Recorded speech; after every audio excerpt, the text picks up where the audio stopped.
Okay. Welcome back all of you. स्वागत आहे तुमचं आपल्या युट्यूब चॅनलमध्ये. आपण केमिकल कायनेटिक्स हा टॉपिक सीईटी साठी चालू केलेला आहे. याच्यामध्ये फर्स्ट हा पहिला पार्ट आपण कव्हर केलेला आहे. त्याच्यामध्ये आपण रेट लॉ म्हणजे काय असतं, ऑर्डर म्हणजे काय असतं इथपर्यंत कव्हर केलं. ऑर्डरचे काही की पॉइंट्स आणि त्याचा पुढचा भाग या सेक्शन मध्ये किंवा या लेक्चर मध्ये आपण कव्हर करणार आहे. चला तर मग सुरू करूया. तर पहिला पॉइंट आहे की points of order of reaction. आता ऑर्डर ऑफ रिएक्शन म्हणजे काय, थोडंसं एका मी जस्ट रिवाइज करतो कॉन्सेप्ट. आपण एखादी रिएक्शन घेतो, A plus B gives products, तेव्हा आपण याच्यासाठी रेट लॉ लिहितो. रेट लॉ कसा लिहितो सांगा, rate is equal to rate constant K into A raise to X आणि काय बी रेस टू वाय. इथपर्यंत आपण शिकलो. तो याच्या पुढे एक पॉईंट शिकलो, एक्स ला म्हणायचं असतं order with respect to A, Y ला म्हणायचं असतं order with respect to B, आणि एक्स प्लस वाय ला काय म्हणतो आपण, ओव्हरऑल ऑर्डर किंवा नेट ऑर्डर ऑफ रिएक्शन. इथपर्यंत आपण कव्हर केलं. ओके. आता ही एक्स म्हणजे ऑर्डर आहे, वाय म्हणजे ऑर्डर आहे, किंवा एक्स प्लस वाय ऑर्डरची बेरीज म्हणजे नेट ऑर्डर आहे. ओके. ह्यांचे काही गुणधर्म असतात, की पॉइंट्स असतात, याच्यावरती सीईटीला क्वेश्चन येतो, तर तो पॉइंट आपण कव्हर करूया. आता पहिला पॉइंट काय आहे बघा, the order of chemical reaction is experimentally determined. म्हणजे काय, एक्स किंवा वाय म्हणजे एक्स प्लस वाय नंतर काढू शकतो आपण. ह्या ज्या व्हॅल्यू असतात ना, ह्या एक्सपेरिमेंट करून काढतात. म्हणजे सायंटिस्ट लॅबमध्ये एखाद्या ठराविक रिएक्शन घेतात, त्याचं वेगवेगळं कॉन्सन्ट्रेशन घेतात, त्याच्यामधल्या रिएक्टंटचं एक्सपेरिमेंट करतात आणि मग एक्स आणि वायची व्हॅल्यू काढतात. पण जेव्हा पी वाय क्यू याच्यामध्ये कव्हर करू तेव्हा याची कन्सेप्ट अजून तुम्हाला क्लिअर होईल. फक्त लक्षात ठेवा, ऑर्डर म्हणजे एक्स किंवा वाय असेल, ह्या ज्या व्हॅल्यू आहेत ह्या आपण एक्सपेरिमेंटली काढतो, एक्सपेरिमेंटली डिटरमाइन्ड. पुढचा पॉईंट काय बघा, the order can be integer or fraction. हे खूप महत्वाचं असतं. म्हणजे बऱ्याच जणांना काय वाटतं, एक्स ची व्हॅल्यू किंवा वाय ची व्हॅल्यू 1 असेल, 2 असेल, 3 असेल. 3 खूप रेअर असते, 1, 2 किंवा 0 पण असते, आणि याच्या बरोबर फ्रॅक्शन देखील असते. उदाहरण बघूया. एक रिएक्शन दिले बघा, ऍसिटाल्डेहाइड CH3CHO गिव्स मिथेन CH4 आणि कार्बन मोनॉक्साईड म्हणजे CH3CHO गिव्स CH4 आणि CO. ह्या रिएक्शनचा जर रेट लॉ लिहायचा झाला तर कसा लिहितोय बघा, rate is equal to K into concentration of reactant म्हणजे ऍसिटाल्डेहाइड, याची पॉवर किती आहे, 3/2 आहे. पॉवर किती आहे, 3/2. म्हणजे ऑर्डर जी आहे ती फ्रॅक्शन देखील असू शकते, याच्यावरून आपल्याला समजते. ठीक आहे. पुढचा पॉईंट बघा, तिसरा, the order can be zero. Order can be zero म्हणजे एखाद्या रिएक्शनची ऑर्डर फ्रॅक्शन पण असू शकते, झिरो देखील असू शकते. आता झिरो असण्याचं उदाहरण बघूया, समोर तुमच्या दिसतेच. NO2 प्लस CO म्हणजे nitrogen dioxide plus carbon monoxide gives NO nitrous oxide plus carbon dioxide. NO2 plus CO gives NO आणि CO2. ह्या रिएक्शनचा जर रेट लॉ लिहायचा झाला तर याचा ऍक्च्युअली रेट लॉ कसा लिहिला जातो सांगतो, रेट इज इक्वल टू, आता मला सांगा या रिएक्शन मध्ये रिएक्टंट किती आहेत, 2. कोणकोणते रिएक्टंट आहेत, पहिला आहे, ओके पहिला के घेऊया, पहिला आहे NO2 आणि दुसरा आहे कार्बन मोनॉक्साईड. ठीक आहे. NO2 ची पॉवर 2 असते आणि कार्बन मोनॉक्साईडची पॉवर 0 असते. किती असते, 0. आता याच्याकडे बघून कळते, जर 0 पॉवर असेल, घातांक जर 0 असेल तर एनिथिंग रेस टू 0 किती असतं, 1. म्हणजे कार्बन मोनॉक्साईडच्या कॉन्सन्ट्रेशनची पॉवर जर 0 घेतली तर त्याची व्हॅल्यू किती येणार, 1 येणार. आणि ती जर 1 पुट केली तर आपल्याला काय मिळते, के इंटू कॉन्सन्ट्रेशन ऑफ NO2 चा स्क्वेअर. आता मला सांगा इथं ऑर्डर किती झाली, 2. 2 अधिक 0 2 म्हणजे CO ची ऑर्डर किती आहे, 0 आहे. With respect to CO order 0, with respect to NO2 order 2. Net किंवा ओव्हरऑल ऑर्डर ऑफ रिएक्शन किती येणार, 2 + 0 बरोबर 2. लक्षात, अशा पद्धतीची कन्सेप्ट असते. म्हणजे ऑर्डर 0 देखील असू शकते. दिले बघा, rate law for this reaction is rate is equal to K concentration of NO2 raise to 2. Power किती आहे, 2. अरे मग कार्बन मोनॉक्साईड कुठे गेला, कुठं गेला नाही, त्याची पॉवर 0 आहे आणि त्याच्यामुळे त्याची व्हॅल्यू 1 येते. एनिथिंग रेस टू 0 किती असतं, 1. त्यामुळे ही टर्मच कॅन्सल झाली आपल्या रेट लॉ मधून. ओके. खाली दिले NO2 ची पॉवर 2 आहे, ऑर्डर 2. कार्बन मोनॉक्साईड व्हॅल्यूच नाही म्हणजे त्याची व्हॅल्यू 1 आलेली आहे, म्हणजे पॉवर किती असणार, 0. कार्बन मोनॉक्साईडची पॉवर 0 आल्यामुळे त्याची व्हॅल्यू 1 आलती. 1 आपण मॅथ्स मध्ये गुणाकाराच्या भाषेत लिहित नाही. आता चौथा पॉईंट बघा, reactions having higher order are very rare. Only few reactions of third order are known. हा पण खूप महत्वाचा पॉईंट आहे. म्हणजे काय, आपली जी ऑर्डर आहे एक्स किंवा वायची जी व्हॅल्यू आहे की नाही, ही मॅक्झिमम 3 असते, 3च्या वर नसते. आता ह्याला रिझन आपण या टॉपिकच्या लास्ट पार्टमध्ये शिकणार आहे, collision theory for reaction. Okay, RNS equation वगैरे त्याच्यामध्ये हा पॉईंट कव्हर करूया. इथं या पॉईंटला जास्त स्ट्रेस द्यायला नको, फक्त समजून घ्या ऑर्डर जास्त नसते. आता याला रिझन पण असते, कारण की इफेक्टिव्ह कोलिजन होत नाहीत. कोलिजन थेरीमध्ये हा पॉईंट कव्हर करूया. इथं पाठ करून ठेवा हा point. Reaction of higher order are very rare, म्हणजे खूप जास्त ऑर्डर असलेले रिॲक्शन अतिशय दुर्मिळ असतात. काही रिॲक्शन फक्त माहित आहेत ज्यांची ऑर्डर किती आहे, तिसरी ऑर्डर आहे. ओके, थर्ड ऑर्डरच्या फ्यू रिॲक्शन फक्त सायंटिस्टना माहित आहेत. ओके, आता हे जे पॉईंट मी तुम्हाला समजावून सांगितले, जर तुम्हाला अजून गरज असेल समजावून घ्यायची तर हाच पार्ट जरा असा रिपीट करून बघा. ओके, तुम्ही रिव्हिजन करू शकता. ठीक आहे, की points of order of reaction हा कव्हर केलेला आहे. आता नेक्स्ट पॉईंट आपण सुरू करणार आहे, मोलेक्युलरिटी ऑफ इलिमेंटरी रिॲक्शन. काय शिकतोय आपण, मोलेक्युलरिटी ऑफ इलिमेंटरी रिॲक्शन. याच्यामध्ये हा पॉईंट शिकण्या अगोदर तुम्हाला कॉम्प्लेक्स रिॲक्शन आणि इलिमेंटरी रिॲक्शनचा अर्थ कळला पाहिजे. कोणत्या पॉईंटचा अर्थ कळला पाहिजे, कॉम्प्लेक्स रिॲक्शन आणि इलिमेंटरी रिॲक्शन. समोर लक्ष द्या. समजा एखादी रिॲक्शन होते ज्याच्यामध्ये ए पासून सी मिळते, आपल्याला काय मिळतंय, ए पासून सी. ओके, आणि तुम्ही जर नीट फाइंड आउट केलं तर ही रिॲक्शन एका स्टेपमध्ये होत नाहीये, ही रिॲक्शन 2 स्टेपमध्ये होते. किती स्टेपमध्ये होते, 2 स्टेपमध्ये. कोणकोणत्या, सुरुवातीला एचं कन्व्हर्जन बी मध्ये होतंय आणि त्याच्यानंतर बीचं कन्व्हर्जन सी मध्ये होते.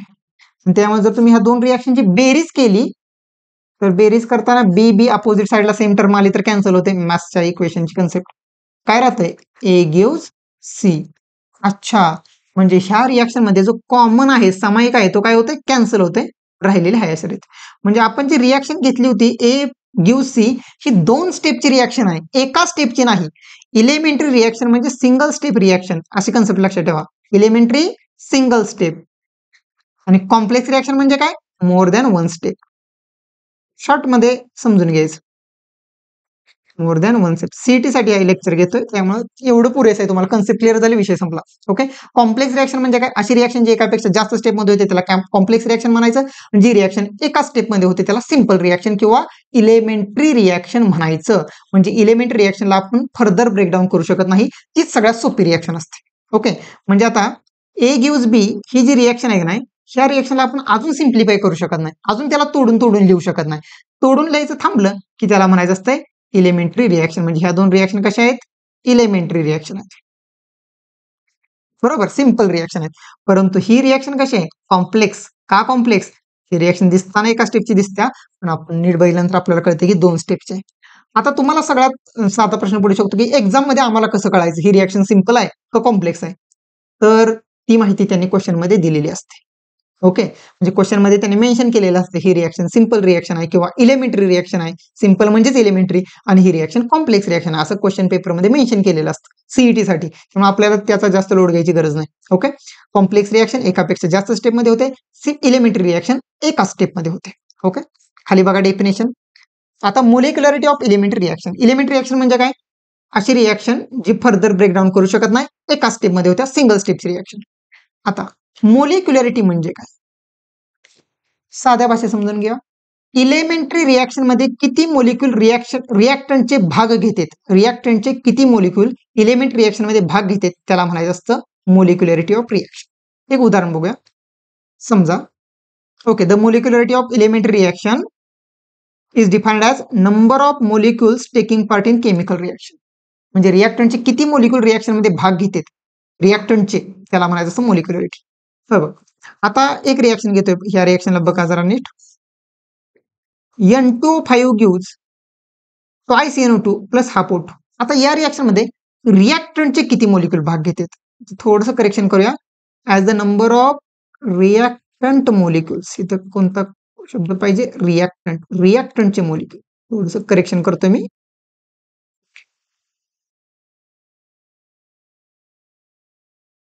कोणाचे मोलिक्यूल, रिॲक्टंटचे शब्द टाईप करायचा राहून गेलता, लक्षात येईल. रिॲक्टंटचे मोलिक्यूल किती आहेत त्याला म्हणायचं असतं मोलिक्युलरिटी. आता या रिॲक्शन मध्ये रिॲक्टंट N2O5 याचा कोइफिशियंट किती आहे, 1. काहीच लिहिलं नाही म्हणजे कोइफिशियंट किती आहे, 1. म्हणजे या रिॲक्शन मध्ये N2O5 चे किती मोलिक्युलर भाग येतात, 1 भाग घेतोय. तर याला म्हणायचं असतं याची मोलिक्युलरिटी 1 आहे. याची मोलिक्युलॅरिटी किती आहे? 1 आहे. आणि जर 1 मोलिक्युलॅरिटी असेल तर अशा रिएक्शनला म्हणायचं असतं, वर दिलंय युनिमोलिक्युलर रिएक्शन. अतिशय साधा क्वेश्चन आहे, म्हणजे अतिशय साधी कन्सेप्ट आहे. याच्या क्वेश्चन येण्याची शक्यता अतिशय कमी आहे. हा इतका सोपा आहे, म्हणजे आपल्याला आला पाहिजे. ओके. आणि जर एखाद्या सिंपल रिएक्शन मध्ये म्हणजे इलेमेंट रिएक्शन मध्ये 2 रिएक्टंट मोलिक्युल भाग घेत असतील तर त्याची मोलिक्युलॅरिटी किती होणार? 2. त्याची मोलिक्युलॅरिटी किती होणार? 2. खालची रिएक्शन बघा. Twice HI gives H2 plus I2. आता HI चे किती मोलिक्युल आहेत? 2 मोलिक्युल आहेत. मोलिक्युल 2 भाग घेतात म्हणजे त्याला काय म्हणायचं? बायमोलिक्युलर. ओके, म्हणजे मोलिक्युलॅरिटी किती झाली? 2. खाली पण बघा एक उदाहरण आहे. Twice NO2 gives twice NO plus O2. प्रोडक्टचा विचार करायचा नाही. लक्षात ठेवा, या चॅप्टर मध्ये इथून पुढं फक्त रिएक्टंटला महत्व द्यायचं. कोणाला महत्व द्यायचं? रिएक्टंटला, जो संपणार आहे. ओके, काय बघा, HI चे किती मोलिक्युल आहेत? HI चे किती मोलिक्युल आहेत? 2. NO2 चे किती मोलिक्युल आहेत? 2. जेवढे मोलिक्युल रिएक्शन मध्ये भाग घेतात त्याला म्हणायचं असतं मोलिक्युलॅरिटी. अतिशय सोपा पॉईंट आहे. मोलिक्युलॅरिटी फक्त इलेमेंटरी रिएक्शनची सांगतो. इलेमेंटरी रिएक्शन म्हणजे सिंपल रिएक्शन जी फर्दर ब्रेकडाऊन होऊ शकत नाही, एका स्टेपची रिएक्शन. आणि मोलिक्युलॅरिटी सांगताना डेफिनेशन कशी आहे सांगा? अशी रिएक्शन ज्याच्यामध्ये एकच रिएक्टंट भाग घेतोय त्याला म्हणायचं असतं युनिमोलिक्युलर. 2 रिएक्टंट असतील तर बायमोलिक्युलर. अतिशय सोपी कन्सेप्ट आहे. Number of reactant molecule taking part in elementary reaction is defined as molecularity of reaction. 1 असेल तर युनिमोलिक्युलर, 2 असेल तर बायमोलिक्युलर. याच्यापेक्षा सोपा पॉईंट याच्या टॉपिक मध्ये कुठंच नाही. इव्हन फिजिकल केमिस्ट्री मध्ये म्हणलं तरी चालेल. ओके, कव्हर झालेलं आहे. आता नेक्स्ट पॉईंट आहे ऑर्डर आणि मोलिक्युलॅरिटी ऑफ इलेमेंटरी रिएक्शन. ह्या पॉईंटला जरा हायलाइट करायचं, म्हणजे याच्यावर तुम्हाला क्वेश्चन येण्याची शक्यता जरा जास्त असते. म्हणजे याच्यावरून आपल्याला न्यूमरिकल सॉल्व्ह करायचं असते. बघा कसं. ओके, ऑर्डर हे वाक्य पाठ करून ठेवायचं. हे वाक्य खूप महत्वाचं आहे. Order and molecularity of elementary reaction is same किंवा आर सेम. ओके, म्हणजे काय बघा, जर त्यांनी क्वेश्चन पेपर मध्ये म्हणलं असेल ही रिएक्शन होते आणि ही रिएक्शन इलेमेंटरी रिएक्शन आहे. ही रिएक्शन कशी आहे? इलेमेंटरी रिएक्शन आहे. इलेमेंटरी रिएक्शन त्यांनीच म्हणलं असेल. इलेमेंटरी रिएक्शन मध्ये जो कोइफिशियंट असतो तीच पॉवर असते. म्हणजेच काय? कोइफिशियंट म्हणजे मोलिक्युलॅरिटी. जी मोलिक्युलॅरिटी असते तीच ऑर्डर असते. ओके, जर क्वेश्चन पेपर मध्ये त्यांनी म्हणलं असेल ही रिएक्शन इलेमेंटरी रिएक्शन आहे किंवा एक दिलेली रिएक्शन कशी आहे? इलेमेंटरी रिएक्शन आहे, तर जो कोइफिशियंट आहे ते कोइफिशियंट काहीच नाही म्हणजे किती? 1. म्हणजे याची पॉवर किती झाली? 1. Simply concept. म्हणजे इलेमेंटरी रिएक्शन जरा जास्त महत्व द्यायचं बरं का. इलेमेंटरी रिएक्शन मध्ये जी पॉवर असते म्हणजे जी ऑर्डर असते तोच कोइफिशियंट असतो किंवा जो कोइफिशियंट असतो तोच ऑर्डर असतो. कोइफिशियंट म्हणजे मोलिक्युलॅरिटी. कोइफिशियंट म्हणजे काय? मोलिक्युलॅरिटी. तीच डोक्यावर लिहायची. कोइफिशियंट इथं काहीच नाही लिहिला म्हणजे काय? 1 आहे. काही लिहिला नाही म्हणजे 1 आहे. आणि तेच इथं डोक्यावर लिहिलंय म्हणजे काही लिहिलं नाही म्हणजे 1 आहे. ओके, इलेमेंटरी रिएक्शन साठी मोलिक्युलॅरिटी आणि ऑर्डर सेम असते. इलेमेंटरी रिएक्शन साठी मोलिक्युलॅरिटी आणि ऑर्डर काय असते? सेम. म्हणजे इलेमेंटरी रिएक्शनचा रेट लॉ आपण मनाने लिहू शकतो. जर त्यांनी म्हणलं असेल इलेमेंटरी रिएक्शन आहे, कोइफिशियंट उचलायचा, डोक्यावर ठेवायचं, रेट लॉ बनतोय. Rate is equal to K. K कोणताही कॉन्स्टंट लिहू शकता तुम्ही, लिहितो. ओके, हा पण पॉईंट सोपा आहे. आता पॉईंट आपण शिकतोय rate determining step. Rate determining स्टेपला शॉर्ट मध्ये आपण म्हणतो RDS. काय म्हणतो? RDS. आता हे जरा मी पहिला एक्सप्लेन करतो, मग पुस्तकातलं उदाहरण देऊन सांगतो तुम्हाला. हे बघा, समजा A पासून पहिला B मिळतंय आणि B पासून तुम्हाला C मिळते. आणि ह्याची नेट रिएक्शन आहे A gives C. A gives C. Okay, ह्याच्यापेक्षा ह्यालाच मी जरा ओके, ही स्टेप समजा स्लो स्टेप आहे. कशी स्टेप आहे? स्लो. आणि ही स्टेप आहे जी फास्ट स्टेप आहे. कशी स्टेप आहे? Fast step. तर रिएक्शनचा रेट कोणावर डिपेंड असणार? कोणती स्टेप रिएक्शनचा रेट ठरवणार त्याला म्हणायचं असते रेट डिटरमाइन करणारी स्टेप. Rate determining step.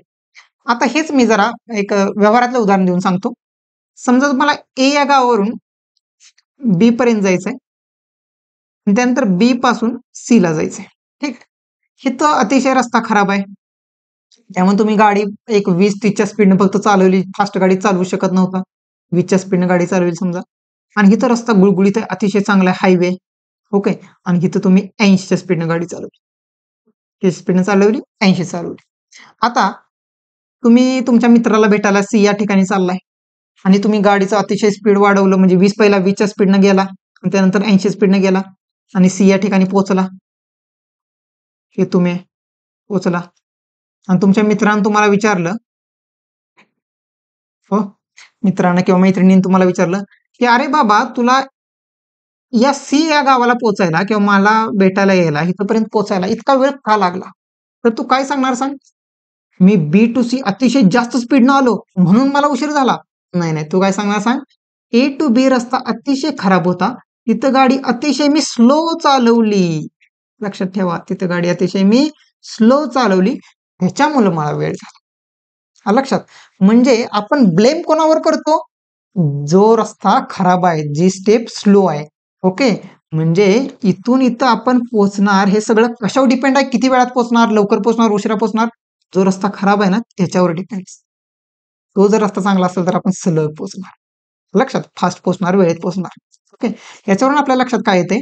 जी स्टेप स्लो असते ना, स्लो, त्याला आपण ब्लेम करतो, त्याचा आपण दोष ठेवतो की तुझ्यामुळे मला लेट झाला, तुझ्यामुळे मला किती वेळात पोहोचणार हे कोणावरून ठरलं? तुझ्यामुळे ठरलं. कोणत्या स्टेपमुळे? जी स्टेप स्लो आहे. म्हणून ही स्लो स्टेप असते, यालाच आपण प्रेमाने म्हणतो रेट ठरवणारी स्टेप आहेस तू, रेट डिटरमाइनिंग स्टेप आहेस तू, RDS. साध्या भाषेत सांगायचं झालं, slow step of the reaction mechanism is called rate determining step. Rate determining step म्हणजे काय? Slow step. पाठच करून ठेवायचा आहे, अतिशय सोप्या पद्धतीने शिकवले. रेट डिटरमाइनिंग स्टेप म्हणजे काय? Slow step. म्हणजे आता ही जी रिॲक्शन आहे ए गिव्ह सी, ह्या रिॲक्शनचा रेट कोणत्या स्टेपवर डिपेंड आहे? स्लो स्टेपवर. म्हणजे पहिल्या स्टेपवर रेट डिपेंड आहे. म्हणजे जी पहिली स्टेप आहे ती काय म्हणून ओळखणार? त्याला RDS. हा स्टेपला काय ब्लेम करायचं नाही, तुझं सगळं व्यवस्थित आहे. जी स्टेप स्लो असते त्यालाच म्हणायचं असतं RDS. ओके, आता पुस्तकातलं उदाहरण घेऊन एक्सप्लेन करतो. Consider decomposition of gaseous NO2Cl. NO2Cl he reaction आहे, 2 NO2Cl, 2 NO2 आणि Cl2 गॅस मिळते. ओके, ही रिॲक्शन ऍक्च्युअली 2 स्टेपमध्ये होत्या. पहिल्यांदा NO2Cl चं कन्व्हर्जन NO2 आणि Cl मध्ये होते. हा Cl खाली आहे असा घ्यायचा.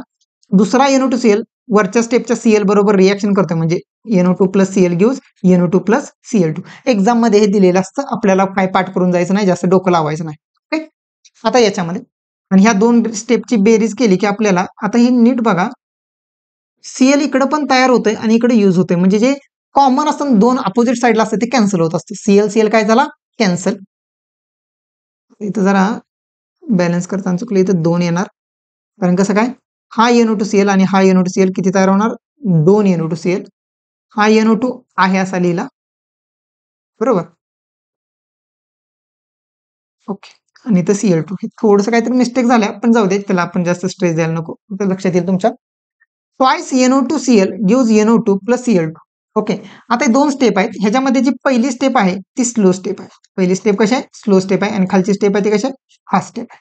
ओके, मग मला सांगा रेट डिटरमाइनिंग स्टेप कोणती? तुम्ही कोणत्या स्टेपला ब्लेम करणार? कोणती स्टेप रिॲक्शनचा रेट ठरवणार? पहिली. म्हणून याला काय म्हणतो आपण? RDS. ही स्टेप कसली आहे? रेट डिटरमाइनिंग स्टेप आहे. म्हणजे रेट डिटरमाइनिंग स्टेप ती असेल तर रेट लॉ लिहिताना कोणावर लिहिणार? या स्टेपवरून लिहिणार, याच्याकडे बघायचंच नाही. लक्षात. मग आता रेट लॉ कसा लिहिणार? रेट इज इक्वल टू के म्हणजे रेट कॉन्स्टंट, त्या स्लोवेस्ट स्टेपचा, रेट डिटरमाइनिंग स्टेपचा RDS चा रिॲक्टंट कोण आहे? NO2Cl. आणि ती सिंपल रिॲक्शन असते, कारण प्रत्येक स्टेप एलिमेंट रिॲक्शन असते, त्याचा कोइफिशियंट 1 आहे, तो आपण आहे असा याच्या डोक्यावर लिहिला 1 नाही लिहिला तरी चालतो. हे सगळ्यात महत्वाचं असतं. म्हणजे जी स्टेप स्लो असते ती रेट ठरवणारी असते, RDS असते, रेट लॉ त्याच्यावरूनच लिहायचा, त्याच्यावर जो स्टेप स्लो आहे, रेट डिटरमाइनिंग स्टेप आहे, त्याच्यामधल्याच रिॲक्टंट फक्त रेट लॉ मध्ये येतो. ओके, आता characteristic feature of rate determining step. चला तर मग जरा समजून घेऊन पाठ करूया. पहिले कॅरेक्टरिस्टिक फीचर काय बघा? The rate of overall reaction depends upon rate determining step. आताच म्हणलं, रेट ठरवणारी स्टेपला त्याला रेट ठरवणारी स्टेप का म्हणतोय? कारण की रेट त्याच्यावर डिपेंड आहे. ओके, पूर्णपणे त्याच्यावर डिपेंड आहे. The overall reaction can never occur faster than it slowest step. Overall रिॲक्शनचा रेट त्याच्या स्लोवेस्ट स्टेपपेक्षा फास्ट नसतो. ओके, पाठ करून ठेवा. पुढचा, the rate law is determined from the rate determining step. आता सांगितलं रेट लॉ कशावरून लिहितो आपण, RDS वरून लिहितो. रेट लॉ कशावरून लिहितो, RDS. म्हणजे जी स्टेप स्लो असेल, त्याला आपण RDS म्हणायचं, रेट लॉ त्याच्यावरून लिहायचा. बघ की ह्याच रिॲक्शनच्या रिॲक्टंटला स्ट्रेस देऊन आपण रेट लॉ लिहिलाय. हा लक्षात, संपली कन्सेप्ट. तुम्ही रिवाइज करू शकताय पटकन. ओके, पार्ट डबल बघा जर जास्त रिव्हिजनची गरज असेल तर, पण मला नाही वाटत जास्त रिव्हिजनची गरज असेल, तुमच्या लक्षात आलं असेल. ओके, आता इथं अजून एक पॉईंट बघा, इथंच एक्सप्लेन करतो, मग पुन्हा पुस्तकातल्या कन्सेप्ट तुम्हाला क्लिअर करतो. ही आपण दोन रिॲक्शन ऍड करताना जो कॉमन पार्ट आहे आणि अपोजिट साईडला आहे, Cl आणि Cl, हा काय होतोय, कॅन्सल होतोय. म्हणजे एका स्टेपमध्ये तयार होतोय आणि खालच्या स्टेपमध्ये युज होतोय. त्यामुळे तो नेट रिॲक्शन मध्ये येतोय का हा Cl, इथं कुठे येतोय का, नाही येत. जो कॅन्सल होतो ना त्याला रिॲक्शन इंटरमिजिएट म्हणायचं असतं. इंटरमिजिएट म्हणजे मधला, लुडबुड करणारा, नंतर गायब होतोय. सुरुवातीला नसतोय, मध्ये कुठेतरी तयार होतोय, नंतर संपतोय आणि शेवटी येतच नाही. संपतोय ना तो. ओके, पण जो पदार्थ रिॲक्शन सुरू असताना तयार होतो आणि रिॲक्शन सुरू असतानाच संपतो, एकदा तयार होणार एका स्टेपमध्ये लगेच त्याच्या खालच्या स्टेपमध्ये संपणार, अशा पदार्थाला म्हणायचं असतं इंटरमिजिएट. मध्ये मध्ये लुडबुड करणारा, एका स्टेपमध्ये तयार होतो, खालच्या स्टेपमध्ये संपतो आणि तयार होऊन संपत असल्यामुळं तो नेट रिॲक्शन मध्ये येत नाही, हा Cl येत नाही आणि रेट लॉ मध्ये तर विशेष नाही. ओके, रिॲक्शन इंटरमिजिएट कशाला म्हणायचं, एका स्टेपमध्ये तयार होतो, खालच्या स्टेपमध्ये संपतो. ओके, तो रेट लॉ मध्ये येत नाही आणि नेट रिॲक्शन मध्ये पण येत नाही, तो कुठंच येत नाही, तो फक्त असतो, मधोमध असतो, म्हणून तर इंटरमिजिएट, मधला म्हणतोय आपण त्याला.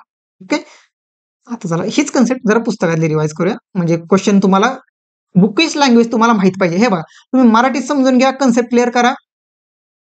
ओके, आणि त्याच्याबरोबर पुस्तकातली जी लँग्वेज आहे, बुक मधली जी लँग्वेज आहे ती तुम्हाला क्लिअर पाहिजे क्वेश्चन कळण्यासाठी. बऱ्याच जणांना क्वेश्चनच कळत नाही, कन्सेप्ट क्लिअर असते पण त्यांना कळतच नाही ही कन्सेप्ट आपल्याला या क्वेश्चन मध्ये वापरायचे, म्हणून पुस्तक वापरलं पाहिजे, पुस्तकातल्या डेफिनेशन जराशा समजून घेतल्या पाहिजेत.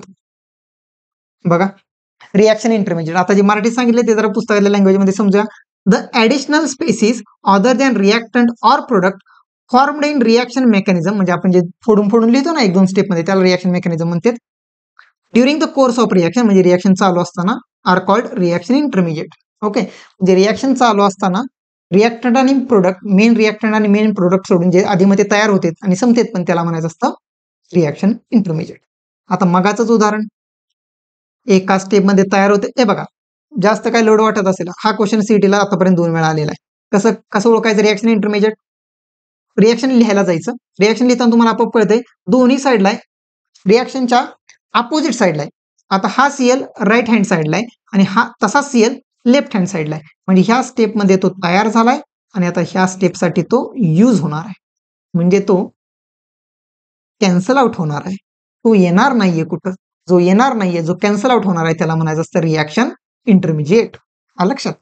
आता याचे काही गुणधर्म असते, मगाशी सांगितले, त्या जरा शिकूया. बघ काय म्हणतंय, the reaction intermediate appear in the reaction mechanism, म्हणजे रिॲक्शन मेकॅनिझम मध्ये तो दिसतो, but does not appear in the overall reaction because they get cancelled. Cancel होत असल्यामुळं ओव्हरऑल रिॲक्शन मध्ये, शेवटच्या फायनल रिॲक्शन मध्ये अजिबात दिसणार नाही. पुढं, rate of reaction does not depend upon concentration of reaction intermediate. Okay, म्हणजे थोडक्यात रेट लॉ मध्ये ते येत नाही, त्यामुळे रिॲक्शनचा रेट इंटरमिजिएट वर डिपेंड नसतो, त्याच्यावर काहीच डिपेंड नसतं, असं लक्षात ठेवा. ओके, सीईटी साठी एवढी कन्सेप्ट पुरेशी आहे. The reaction intermediate does not appear in the rate law. Rate law मध्ये येत नाही, ओव्हरऑल ऑर्डर मध्ये येत नाही, तो कुठंच येत नाही, त्याच्यावर काहीच डिपेंड नसतं. It is formed in one step, consumed in next step. एका स्टेप मध्ये तयार होतोय, पुढच्या स्टेप मध्ये कन्झ्युम होतोय, म्हणजे संपतोय, तो कुठंच येत नाही, त्याच्यावर काहीच डिपेंड नसतं. थोडक्यात काय, असं लक्षात ठेवा, रिॲक्शन इंटरमिजिएट, रिॲक्शन इंटरमिजिएट हा बिनकामाचा मोलिक्युल आहे. कसला मोलिक्युल आहे, बिनकामाचा. तो एका स्टेप मध्ये तयार होतोय, दुसऱ्या स्टेप मध्ये संपतोय. ओके, त्याचा कुठं विचार करायचा नाही. रेटवर डिपेंड आहे का, ते रेटवर काय परिणाम होतो का त्याचा, नाही. ओके, जे रिॲक्शन आहे फायनल रिॲक्शन मध्ये येणार का, नाही. रेट लॉ मध्ये येणार का, नाही, कुठंच येणार. किती सोपं आहे बघा. एवढं फक्त मराठीत क्लिअर ठेवा, इंग्लिश तुम्हाला कळलं पाहिजे, क्वेश्चन तुम्हाला सुटणार. ओके. आणि कसा ओळखायचा रिएक्शन इंटरमिजिएट? कॅन्सल होणार आहे. वर एका साईडला दिसतोय, खाली दुसऱ्या साईडला दिसतोय. अपोजिट साईडला कॅन्सल टर्म, सेम टर्म असते त्या कॅन्सल होते, त्याला म्हणायचं असतं reaction intermediate. Okay. I hope तुम्हाला इथपर्यंत सगळं क्लिअर झालं असेल. आता अजून एक पार्ट आपण या टॉपिकचा बनवणार आहे आणि तिथं पूर्ण टॉपिक म्हणजे संपतोय. त्यानंतर याचे PYQ कव्हर करूया. आणि PYQ एकदा झाले की मग आपण इलेक्ट्रोकेमिस्ट्री टॉपिक चालू करणार आहे. तुम्हाला दुसरा कोणता टॉपिक चालू करायचा असेल किंवा ते जे अवघड वाटत असेल तर तो सांगा, आपण त्याला स्ट्रेस देऊन त्याला फोकस करून तो शिकूया. ओके. इथं आपण थांबूया. Happy learning. बाय.